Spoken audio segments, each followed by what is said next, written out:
What up, perps? Kid Copious, back in effect. Purple State Party. You know what we're trying to do here? We're repping America, the center, common sense. And this one goes out to all the hard-working, insufferable bastards just trying to make it through this crazy life. Keep on popping in a purple world. Yeah.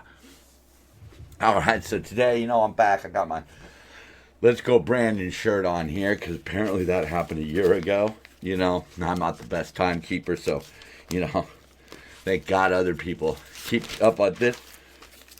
But, so you saw my shirt, right? Let's Go Brandon, all right? Does that mean that I love Trump? Does that mean that I hate gays or despise immigrants? Let's break it down.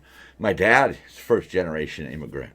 My wife is a first-generation immigrant. Some of my friends are first-generation immigrants to this country. My daughter is a member of the LGBT community. I didn't vote for Trump the first time. I voted for Trump the second time because he had earned it and he was the better of the two candidates. I think we've seen that. You could argue it, but, take the politics out of it. Which person speaks well? Which person, is trying to get us on a right direction while one person seems to be ignoring, the warning signs. Well, who was a great speaker was Reagan. And in this speech that I watched recently, it's right here, he said something that really stood out to me. There is no right, there is no left. There's only up or down. And that's at the heart of Purple State. I only want to go up. I want to lift the people up every single day.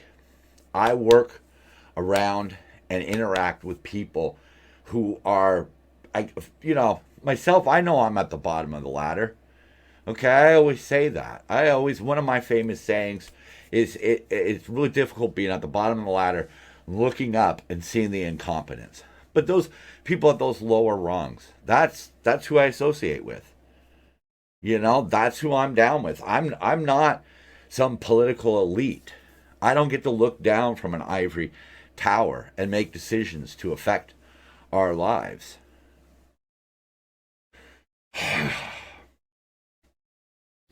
The frustrating part that we're facing right now is that everybody is making assumptions based on a person's view about a program, for example. Reagan mentioned this. He said, we might be against a certain welfare plan. That doesn't mean we're not for helping out the poor and unfortunate. And that's exactly what we need to understand about each other.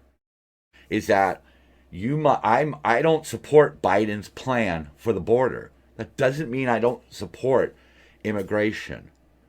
I don't support Gavin Newsom's plan for EV vehicles. We're going to get into that a little bit more. But it's not that I don't support cleaning up. I would love to do away with coal. I know the effects of coal on the planet and on the people. I'm not stupid. I could read it. We're going to see more about that in a bit. But we need to understand that that's what it's about. Just because we worry about transgender surgery for children doesn't mean we're transphobic.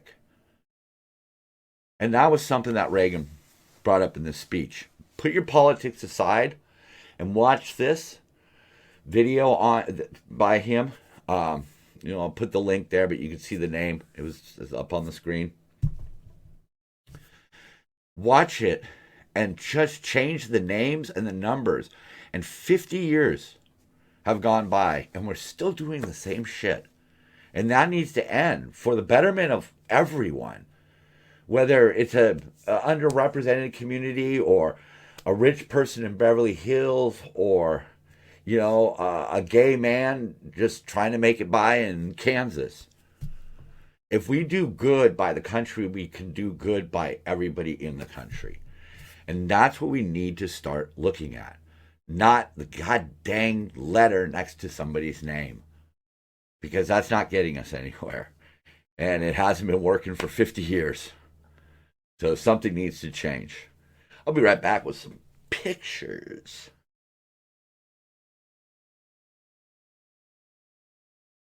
So I'll reference this speech, my opening there, A Time for Choosing by Ronald Reagan. He was stumping for a presidential candidate, Coldwater, who did not actually win.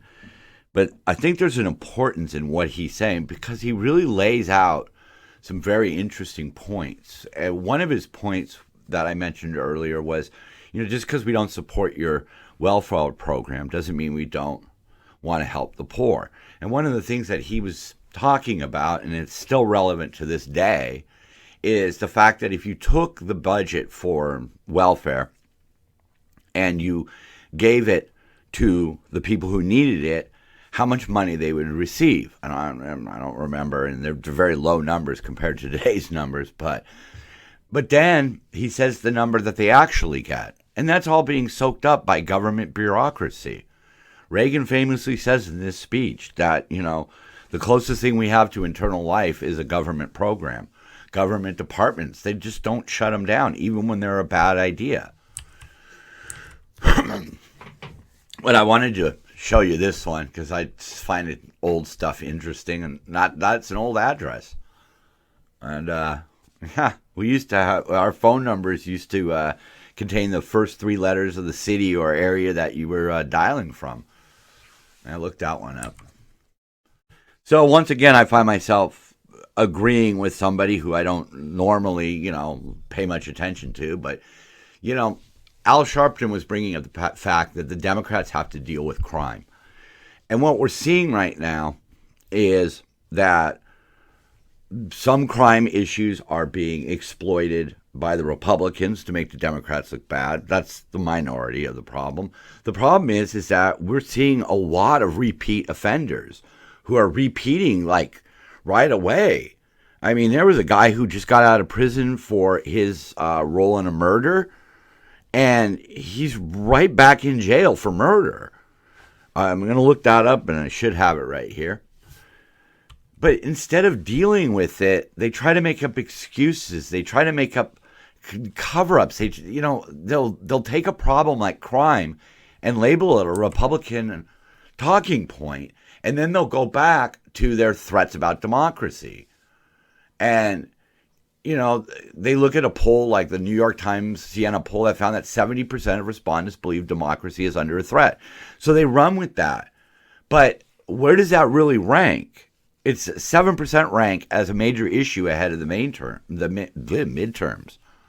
Yeah, people want to shore up our democracy. I agree with that, 100%. But right now we have a lot of other issues, and a lot of our issues we'll get into a little bit more later, but they stem from just the way the election was run.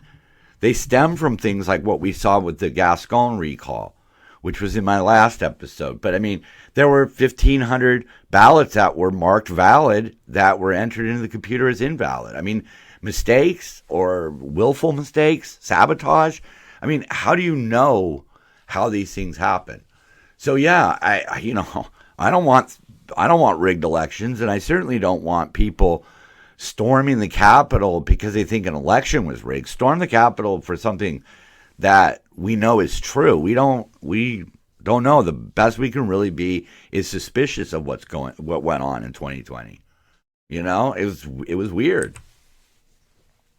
Sharpton added that Democrats can't lead people that they don't speak to or understand what they need leadership for. And then right below that, it mentions Hispanics rejecting Democratic Party for GOP over concern. Again, the Democrats prioritize relabeling Hispanics as Latinx, even though, only 1% of surveyed Hispanics prefer that. In one of the latest polls, the leading response was call me Hispanic. The next response was American. I just found this one kind of funny that a socialist Seattle Dem, somebody's been throwing human poo into her yard, and she's upset that the police won't investigate, but she's behind the defund the police. People have to realize that it's going on in Oregon right now where they want to pass a law about gun ownership that requires the police hold training seminars. And the police are like, how are we going to do that? We don't have the manpower. If you want to fund the police, then they'll have people to be able to stake out your house and find out who's throwing poo in your yard. Yeah, there you go. That one sums it up pretty much. 36% of Republicans think the last election was stolen. 32% think Hillary had her election stolen. The 32% Democrats, an even split. It's that 30% I always talk about. But, instead of examining a couple of key facts here, the media wants to keep us divided because they want to know who to advertise to. And, quite frankly, whatever algorithms are being used are really weird because on my mobile gaming, I get a lot of ads for products that sometimes the ads are in Spanish. Sometimes I get a lot of ads specifically targeted, without getting too vivid, targeted at women. And I think, man, are these the same algorithms that the political parties are using? But instead of explaining that there was no Russian collusion, explaining that and reminding Americans, the mainstream media wants to gloss over that. They want to call Carrie Lake an election denier. Okay, so she doesn't think the election was above board. I have my suspicions. But instead of explaining to people that really, at the end of the day, it really doesn't matter that you deny the election, because that's, people do that in everything. They deny the results of sporting events. Oh, no, they should have thrown a flag on that play. But instead of explaining to people why maybe mass mail-in paper ballots that were just somewhat delivered willy-nilly and then collected and counted somewhat willy-nilly, maybe that raises people's suspicion levels. Maybe they have a hard time just accepting what happened. It's not like things are getting better right now. It's not like we can say, "Oh, thank God Biden won," right? We're back to dicking around with nuclear holocaust, for God's sakes. So, but instead of explaining those things, the media uses it. And that leads to horrible things happening. As you can see, Hillary Clinton's getting ahead of it. She's already saying right-wing extremists plot to steal it. Well, so it's not okay for somebody to say that maybe left-wing extremists, maybe people aside from Dominion machines and things like that had played a part. Goodness only knows. And another place where they really dropped the ball, the media dropped the ball, was in things like this. New York City has now been ordered to reinstate all those fired over COVID vaccine mandates. And instead of exploring these things, the media just labeled one side the good guys and one side the bad guys. I had a weird experience where I was around two people in a small office for about 10 minutes, but because it wasn't 15 minutes, they didn't notify me. I don't care. I never got it. Still haven't gotten it. But it was weird that we had this thought that, you needed exposure to an airborne virus. All I have to do is breathe your air once. I could do it in 10 seconds. I could catch it from you. But nobody was explaining that. People were just sticking to the party lines. We're still cleaning surfaces. There's places that are still treating this like an influenza, like something that you can get by contact. Because nobody is coming forth and just explaining it and allowing a discussion. As soon as the discussion began, it was shut down. And we saw that. We saw that on places like Twitter. Yes, some of it was crackpot, right-wing BS. I get that.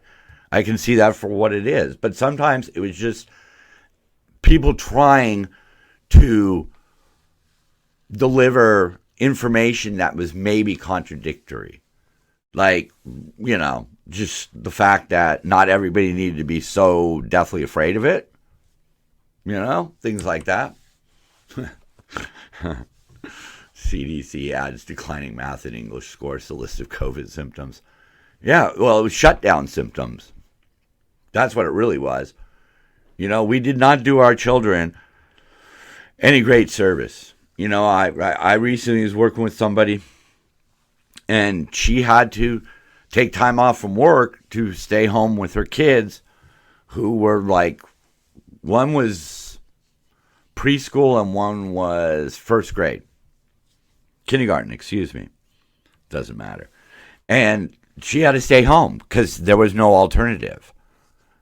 And there was no real risk. And ultimately, they all ended up getting it. In Florida, of all places. Isn't that ironic? Oh, God.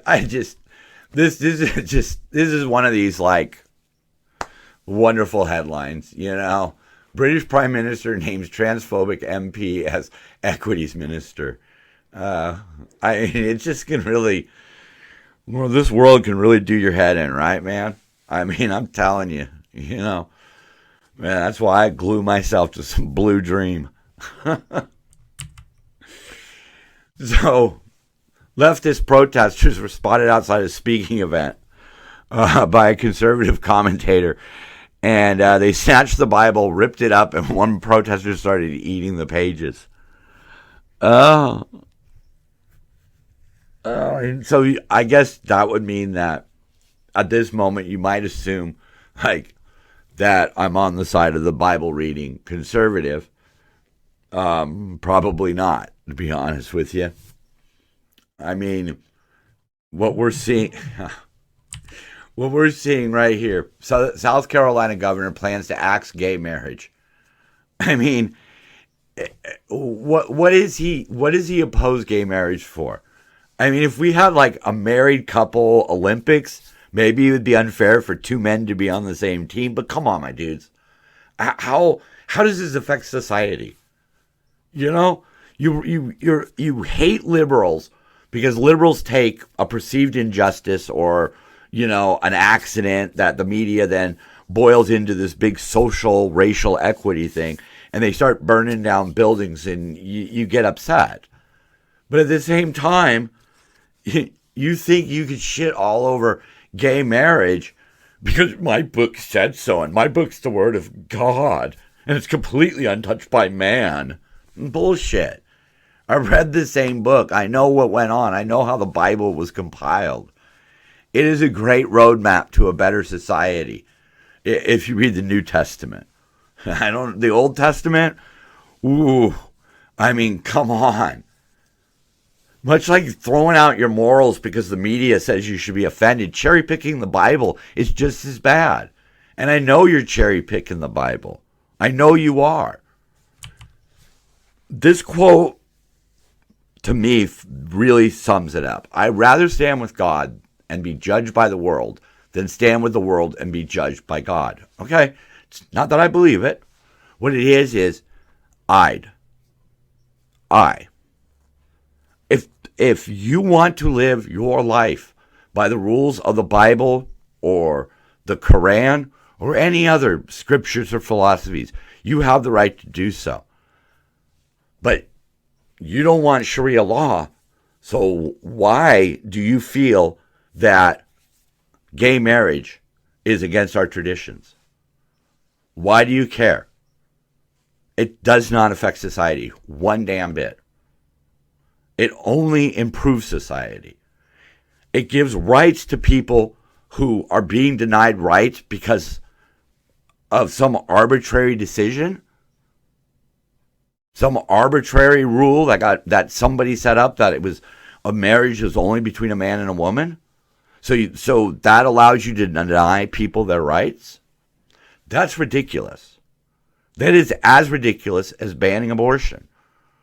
Another thing you do because traditions, but it's not there. You're cherry picking it.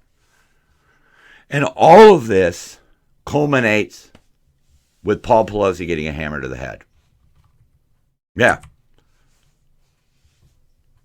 It was not a random attack or a random act. Yeah, I'm pretty sure we knew that, but thanks for, CBS News. Eye opener. Police say Pelosi attack, not a random act. Really? Okay. Everything we know about Paul Pelosi's attack. It's crass. It's just clicks for these people. They don't really care. You could see it right there. You could see how they clickbait it and how they trivialize it. But this is at the foot of the media because they're not explaining either side's motivations. They're not, for example, they're not holding Biden accountable for the border. We're going to see a little more of that later. But they want to blame the Republican governors. So how do you think that makes the Republicans feel when they're being attacked in such an insane way? Don't get on Biden about the border problem, but DeSantis is a Nazi for sending him to Martha's Vineyard.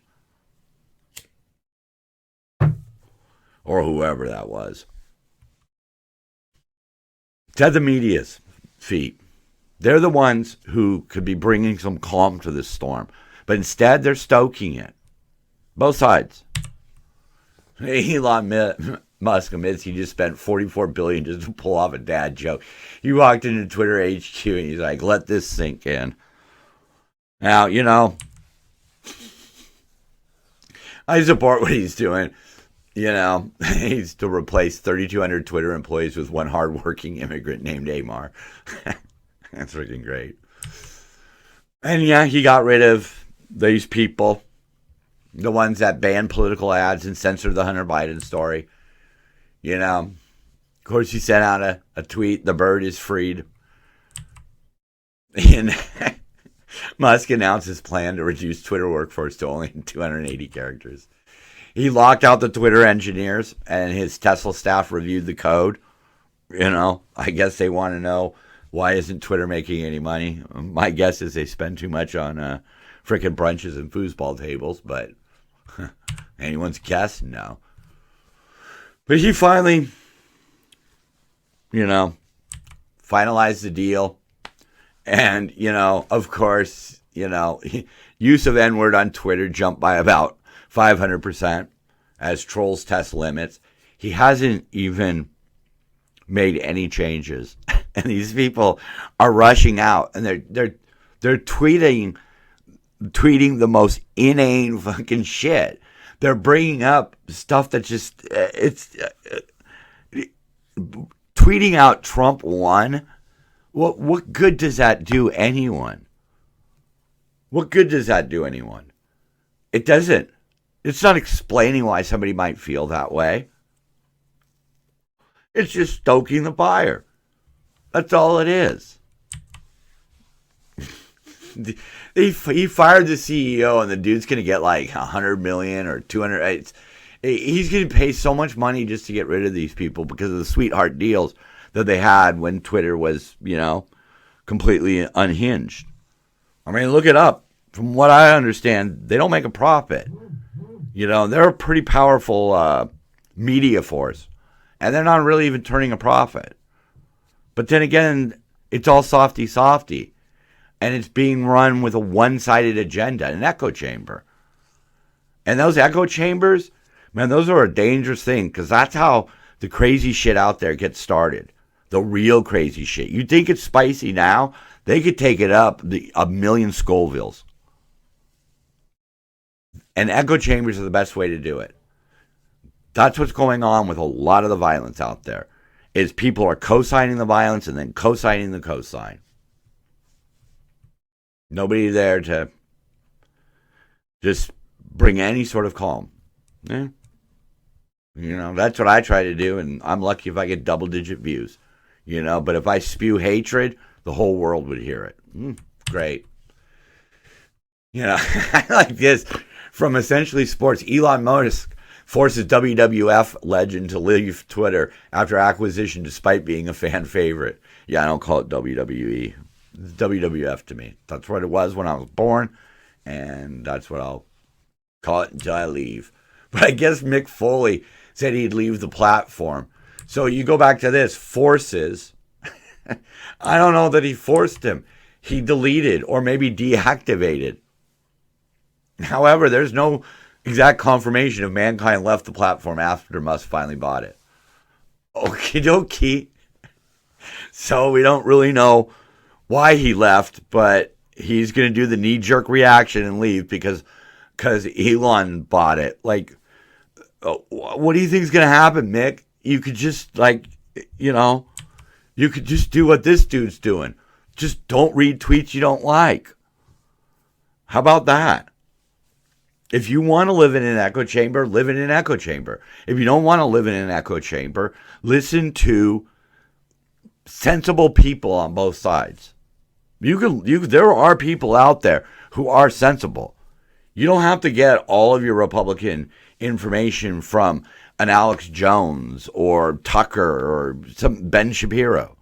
There are shows out there. There's the one I listen to, Armstrong and Getty. See, that's the one that's on my shirt. I tried to show the camera my shirt just now.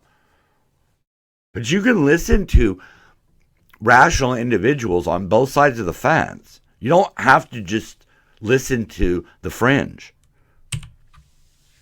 Speaking of the fringe, Taylor Lorenz. It's like the gates of hell opened on this site tonight. And then whoever Chris Lonsdale is as journalists when they can't have their opposition censored. See, it used to be in a government's best interest to silence the opposition, but they don't need to do that. See, businesses like to silence businesses.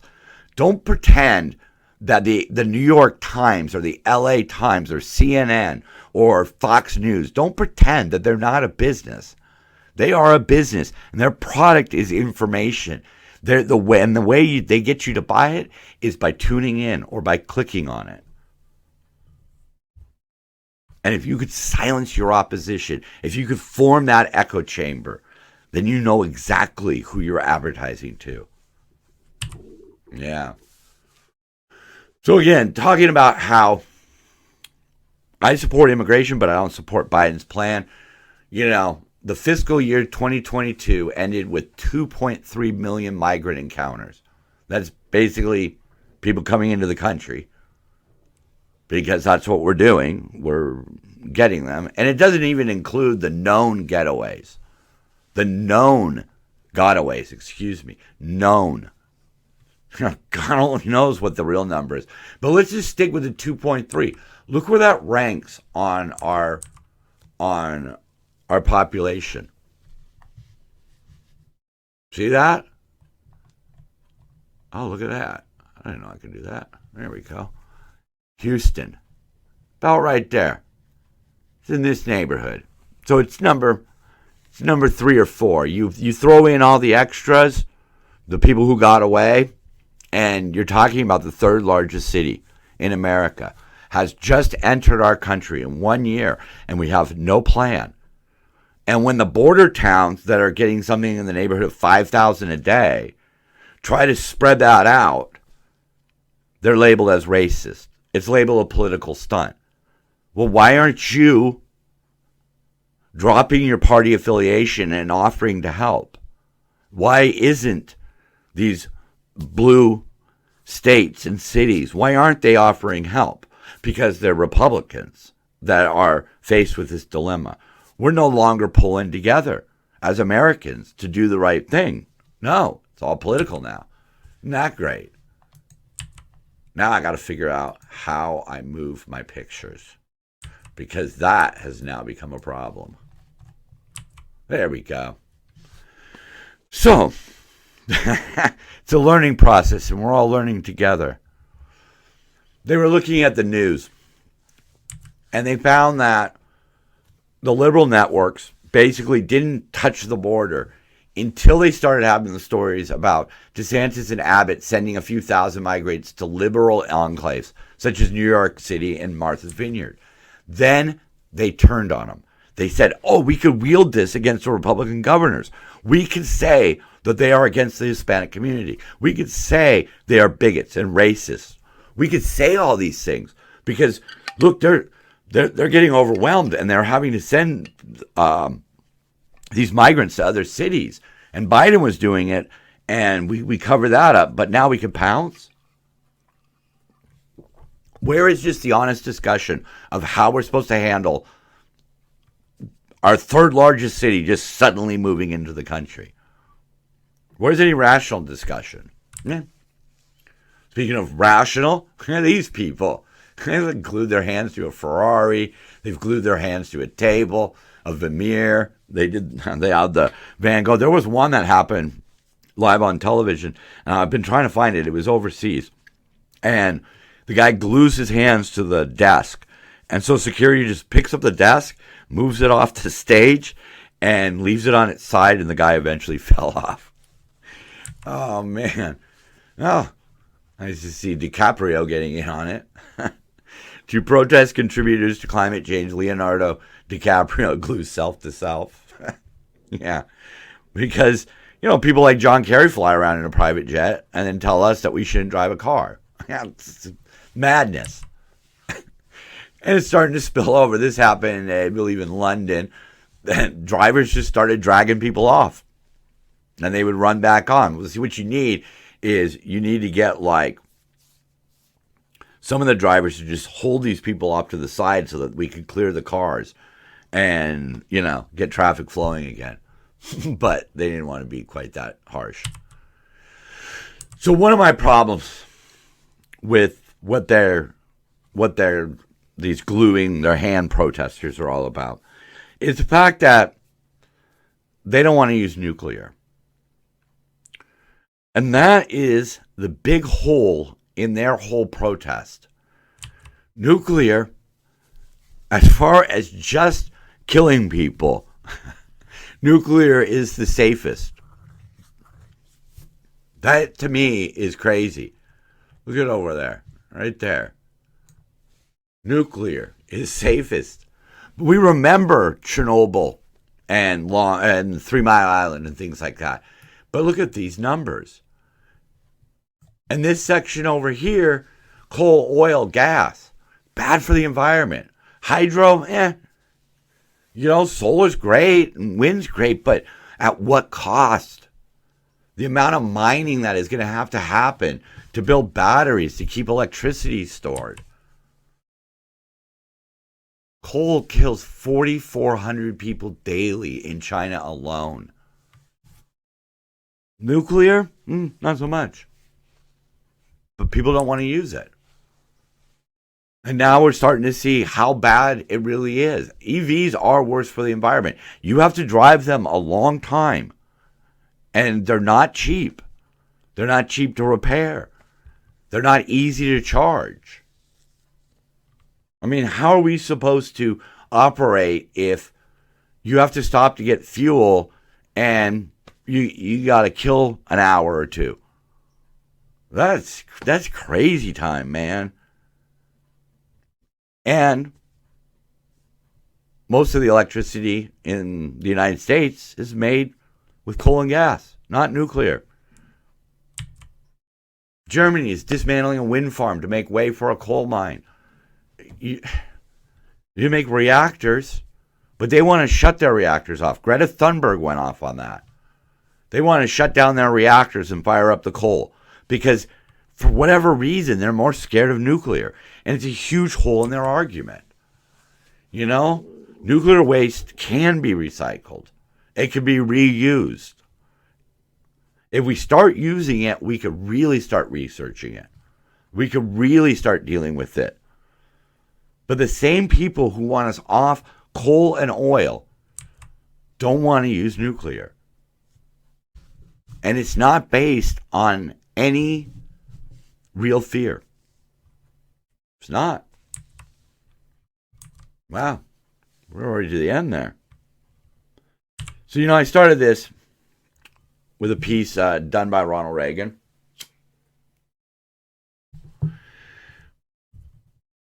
And if you listen to it, you'll learn a lot from the past. And there's a lot that we can learn from the past. California has a big water problem. Well, this picture I'm showing you right here, this is Petra. Petra is an ancient city. And the area that they're in gets about 3 inches of rain a year. It's not a lot of water coming down. But they got good at diverting the water, storing it in cisterns. They became an oasis in the middle of the desert, at a crossroads, and for travel. They became quite rich. Look at that.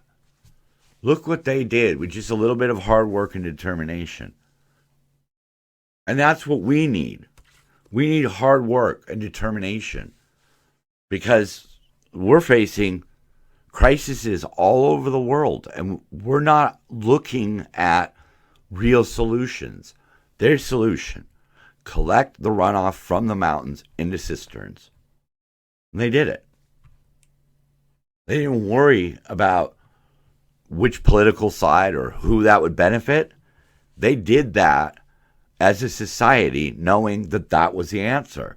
And we need to start operating that way. Now, there's another nice one. Look at that. I feel like a god having the power of Zoom all of a sudden. Man, I really need to learn this. So here's the best of the week. This is a lot from Babylon Bee. I don't support everything they stand for, but they really are funny. That's some good audio right there, dude. After Oz Fetterman debate, Pennsylvania votes to have no representation in Senate. That's what I'm talking about, though. Don't vote for either one of them. Take a stand. I don't know. Sounds like a good idea. Democrats formed committee to get to the bottom of who did all those lockdown and vaccine mandates. Yeah, that sounds about right. Again, they'll spin it and appease their side. And their side wants to be there because they're told constantly that they want to be there. Yeah. People start thinking for themselves.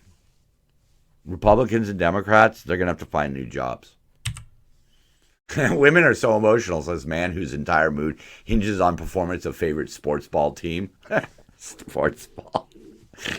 Oh, man, that's crazy. Sports ball. Babylon Bee writers struggling to think of a joke worth $44 billion. Because, if Twitter's that valuable, they don't want to let them down by writing cheap jokes. Oh, man, that was hilarious. Desperate Kanye lands sponsorship deal with Crocs. Oh. Yeah, I mean, right. No matter how you feel about the things that he says, you have to understand that, he's got issues like a lot of us do. And, we all go off the rails spectacularly sometimes. We just don't do them in public and lose billions of dollars. In a major blow to ableism, airline hires blind pilot. I always say that we have to, sometimes you just have to face facts that, you can't have a blind pilot, because we try too hard to appease everybody, even when it's insane. And that's what I started the show talking about. Just because we or someone opposes an insane plan, that doesn't mean that they don't support the goal. It's just how to get there. I mean, here in California, we spend billions on the homeless, but then we tie it down in bureaucracy and red tape, and we've created this environment now where homeless is a business. And the only way for these people to receive a lot of money, thus a lot of salary, is if there's a lot of homeless people. So, sometimes we just have to say, look, they're drug addicts and they're mentally ill and they need to be placed somewhere. Yeah, Biden. If Republicans win, it'll get a lot worse. Yeah, I'm not so sure about that. I don't see how it could get worse than where we're at right now, because it's just insanity is ruling the day.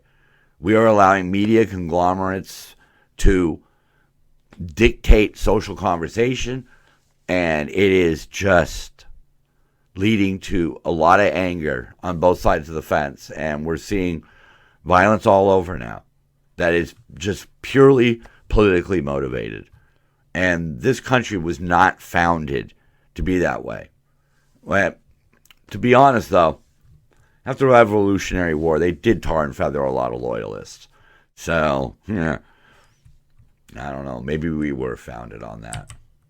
New breakthrough treatment for depression. Just a hammer to smash your phone with. Yeah. Yeah. While eating breakfast Thursday, Fetterman suddenly answers third debate question. Oh, this one just makes me laugh. I find it funny. I like dark humor. I don't live in Pennsylvania, so I don't care. I don't care who represents Pennsylvania. I honestly, if it was going to be one of the two, I really don't like Dr. Oz. So, but I just found that one to just be hilarious. This is the idea of somebody blurting out the answer in the middle of breakfast to a debate that happened a couple days ago. It's just a funny image. All right, wasn't that a shit show? But I want to close kind of where I opened. Let's go, Brandon. And what is that? What are the assumptions that people are going to make off of that? Those same assumptions are what we're doing with a lot of political issues right now. Just because you support this person or you're against this program, don't make assumptions about people. Okay? There might be people who voted for Biden because they thought he was the better choice. Just leave it be. Who gives a shit? Who cares who you support? Both answers are wrong as far as I'm concerned. I don't wear this shirt to support Trump. I wear this shirt because I don't like Joe Biden. He's not uniting. He's dividing. He's kowtowing to the extremists. And he's a fucking idiot. He's past his prime. In 2016, I looked at Hillary Clinton and Donald Trump and said, fuck that. I voted for an independent, Johnson something. Or last name Johnson. I think he might have been a libertarian, but I didn't care. I just wanted a third party to get a seat at the debates by getting enough percentages of the votes. And that's all Purple State could ask for right now, is to get a candidate who is purple to make it to the debates to present these arguments. We can have a secure border. We could also have abortions. I've said this time and time again. We could have gay rights and gun rights. There is nothing biological or physical or anything out there. There is no governing law of anything that says that we can't have both those things, that we can't have a purple state. In 2020, I thought Biden was a horrible choice. I have seen him for enough years to know he was a horrible choice. He was too old, and he wasn't really representing, I didn't think he was really even representing what the Democratic Party stood for. Right? And Trump had earned my vote. He had done a good enough job. I was like, yeah, not perfect, but, Now, I think we should just all vote no on everything and vote independent. Our only recourse is to just shake the hell out of the system until the system decides that they're going to start listening to us again. I mean, through the Obama administration, the Trump administration, and now the Biden administration, marijuana is still in the same class of drugs as heroin on the federal books. That hampers growth. Yeah, I know. The marijuana industry has exploded, right? Mm-hmm. In California, about half of the marijuana sold is illegal. Because instead of creating a legal marijuana distribution, whatever, scheme, they also had to include, we're not going to do anything about people who do grow it. So now you have the environment being ruined by these people, and there's no real enforcement, and then they want to defund the police, so there's less cops to go after the illegal grows. But Obama didn't do it. Trump, that would have been an easy way to appease the other side. Legalize it. Federally legalize it. Do something so states will legalize it. So employers can't test for after hours usage because it lasts too long. No, Trump didn't do that. And Biden still hasn't done that. He's released a bunch of people. That's good. That's a good first step. But why haven't they done it? Because they don't care about people who smoke pot. They don't care about them. They drink their martinis. They drink alcohol. We smoke pot. So therefore, they're better than us. They're elitist scumbags who look down on people and they don't give a shit what we think. We could speak loudly that marijuana should be legal. It's ridiculous that it's not. And they don't do anything about it.